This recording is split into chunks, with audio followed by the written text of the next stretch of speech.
Emma och Jonas sitter en kall decemberkväll i vardagsrummet. Det är den 30 december och de två är djupt försjunkna i sina tankar. På bordet ligger en anteckningsbok, en penna och Emma håller en stor kokbok i handen. Utanför faller snön tyst på gatorna och stadens ljus glittrar genom fönstret. Emma tittar på Jonas som ligger på soffan och tittar ut genom fönstret. Jonas, imorgon blir en stor dag. Vi har 6 gäster. Vi måste förbereda allt perfekt. Jonas sätter sig långsamt upp och retas. Ja, det är sant. Men var börjar vi? Det finns så mycket att göra. Emma öppnar kokboken och börjar bläddra genom sidorna. Okej, först förrätten. Vad tycker du? En soppa? En sallad eller något annat? Jonas rycker på axlarna. Jag gillar soppa, men vilken? Grönsakssoppa, tomatsoppa. Emma skrattar. Grönsakssoppa är bra, men lite tråkig, eller hur? Vad tycker du om pumpasoppa? Det känns lite speciellt. Jonas tänker en stund. Pumpasoppa låter bra, men har vi pumpa hemma? Emma skakar på huvudet. Nej, vi måste köpa det. Och vi behöver också lök, buljong och grädde till det. Hon skriver ner allt i anteckningsboken. Nu till huvudrätten, säger Emma och lutar sig tillbaka. Jonas funderar. Potatissallad och schnitzel. Emma rinkar på pannan. Potatissallad är okej, men det hade vi förra året. Kanske gör vi en stek med knödel den här gången. Jonas skrattar. Det låter som mycket jobb, men det är perfekt för nyår. Emma skriver ner stek, knödel, sås på listan. Men vi behöver också tillbehör, tillägger hon. Röd kold kanske. Och lite färskt bröd till början. Jonas nickar entusiastiskt. Ja, bröd och röd kold passar bra. Och kanske några små förrätter som ostbrickor eller oliver. Emma lägger till röd kold, bröd, ost, oliver på listan. Nu till efterrätten, säger Jonas. Det är det viktigaste. Emma föreslår en chokladtårta. En Jonas skakar på huvudet. Alltid tårta, Emma. Låt oss göra något annat. Kanske en tiramisu. Emma ser förvånad ut. Tiramisu. Men vi behöver mascarpone, savoiardi-kex och kaffe. Har vi allt? Jonas skrattar. Självklart inte, men vi kan köpa det. Emma skriver också det på listan. När listan sakta växer tittar Emma på Jonas. Okej, vi har planerat maten, men vi behöver mer. Vad sägs om drycker? Jonas föreslår vin, öl, vatten och kanske några juicer. Emma kompletterar med champagne för midnatt, det är ju trots allt nyårsafton, och lägger till champagne på listan. Har vi tillräckligt med tallrikar och glas? Frågar Jonas plötsligt. Emma reser sig och kollar i skåpet. Ja, vi har tillräckligt med tallrikar. Men champagneglasen är bara 4, vi behöver fler. Hon skriver även champagneglas på listan. De fortsätter prata om dekorationerna. Emma säger, vi behöver ljus, servetter och kanske några blommor till bordet. Jonas retas och säger, och en fin duk, vår gamla ser hemsk ut. Emma skriver allt ner.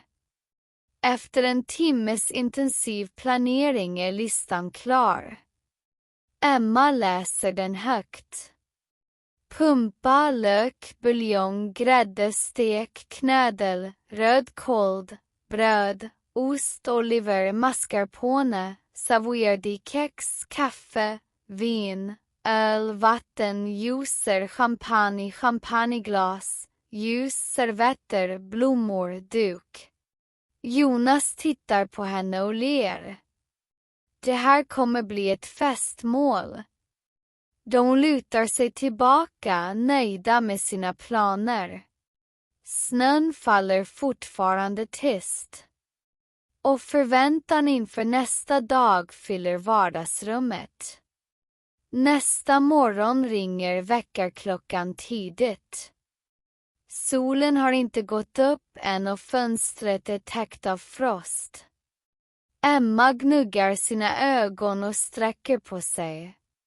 Jonas, upp nu. Vi har mycket att göra.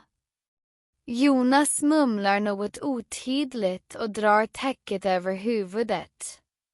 Kom igen, vi måste ge oss av tidigt för att få tag på allt vi behöver. Det är årets sista dag, affärerna kommer vara fulla. Emma stiger upp, tar på sig sin varma tröja och går till köket för att göra kaffe. Doften av nybryggt kaffe lockar till slut Jonas ur sängen, okej. Jag är vaken, säger han gäspande.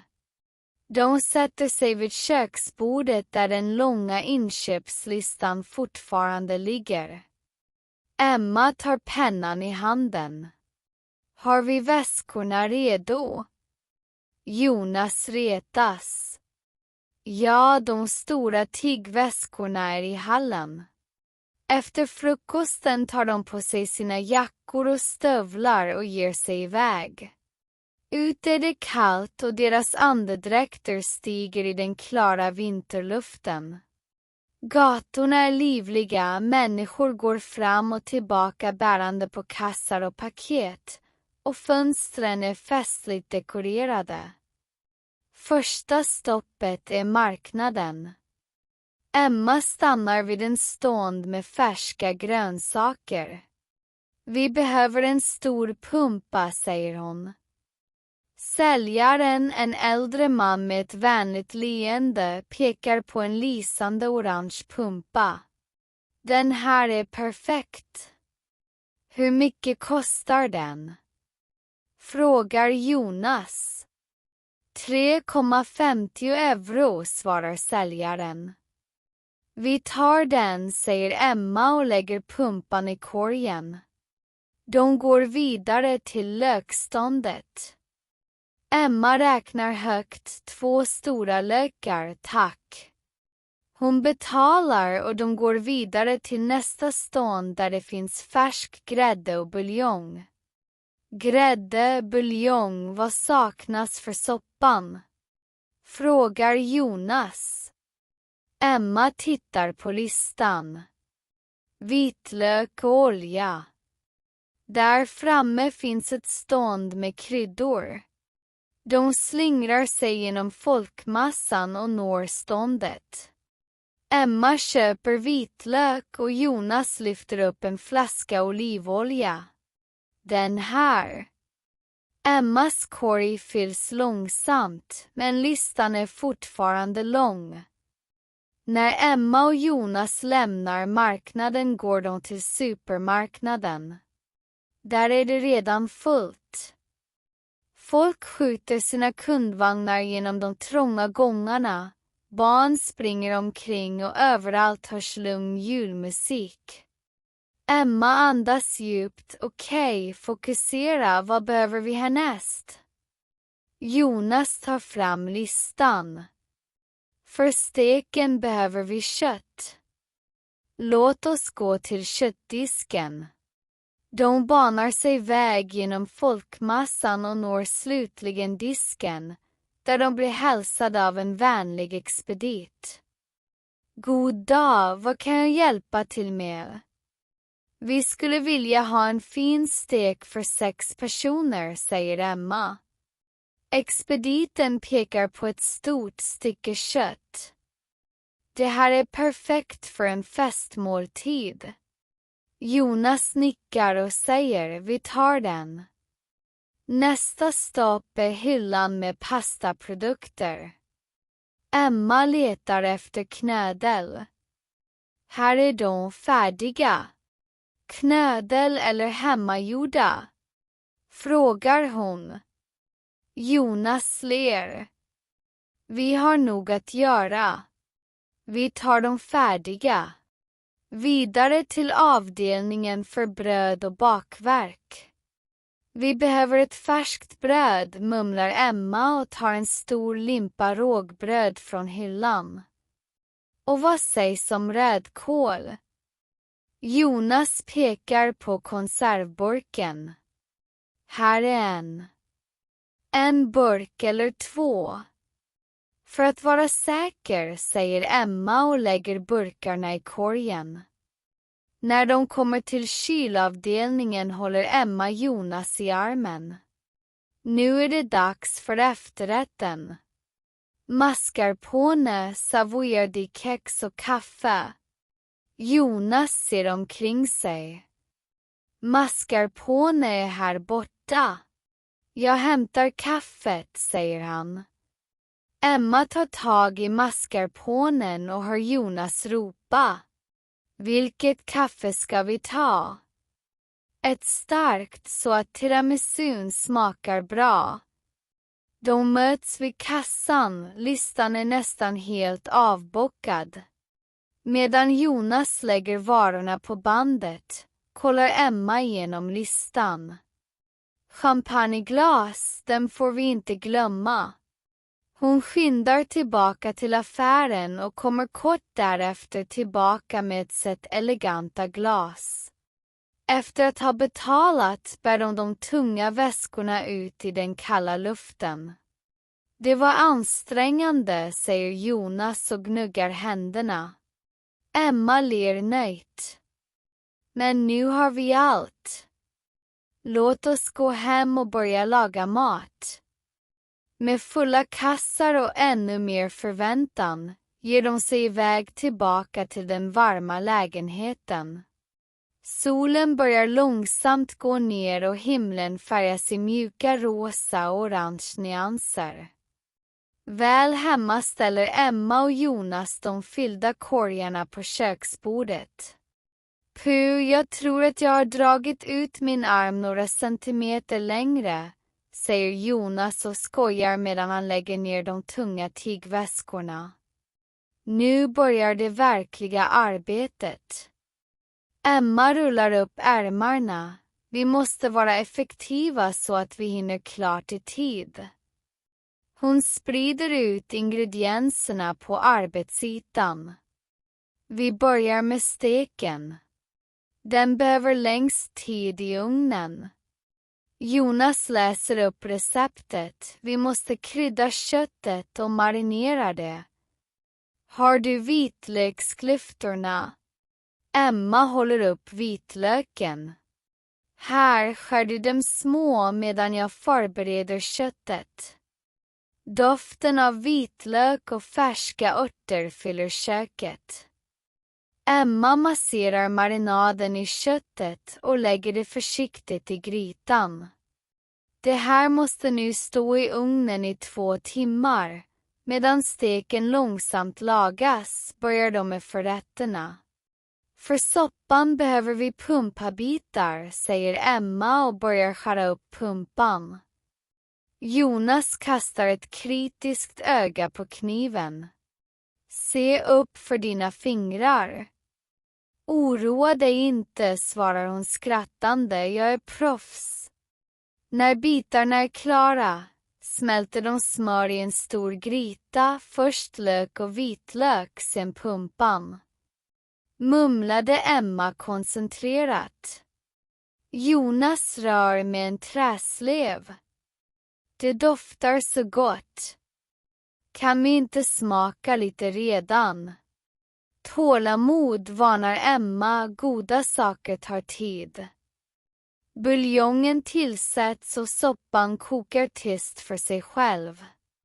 Emma smakar på soppan med en sked. Perfekt, nu tillsätter vi grädden och hon rör försiktigt tills soppan blir mjuk och krämig. Nästa steg är efterrätten, tiramisun. Jonas plockar fram ingredienserna. Okej, jag gör kaffeblandningen och du vispar grädden. Också klart. De arbetar synkroniserat. Doften av starkt kaffe blandas med den söta mascarponekrämen. Lager på lager skapas i desserten, tills den är färdig i en vacker glasform. Nu är det bara salladen kvar, säger Emma och skär upp färska gurkor och tomater. Jonas gör dressningen av vinäger, olja och örter. Blandningen är perfekt, berömmer han sig själv. Under tiden fylls lägenheten med värme och underbara dofter. Steken är snart klar. Soppan ångar i en stor skål och tiramisun vilar i kylskåpet. Jag tror vi klarade det, säger Emma och kollar på det dukade bordet. Tallrikar, bestick, glas och ljus står redo, girlander och ljusslingor ger rummet en festlig atmosfär. Dörrklockan ringer och bryter tystnaden. Jonas öppnar dörren och de första gästerna träder in med röda kinder och glittrande ögon. Rösterna fyller lägenheten med glatt skratt och snart sitter alla tillsammans, skålar med glasen och njuter av måltiden. Gott nytt år, ropar de gemensamt medan de första raketerna lyser upp himlen utanför och välkomnar det nya året.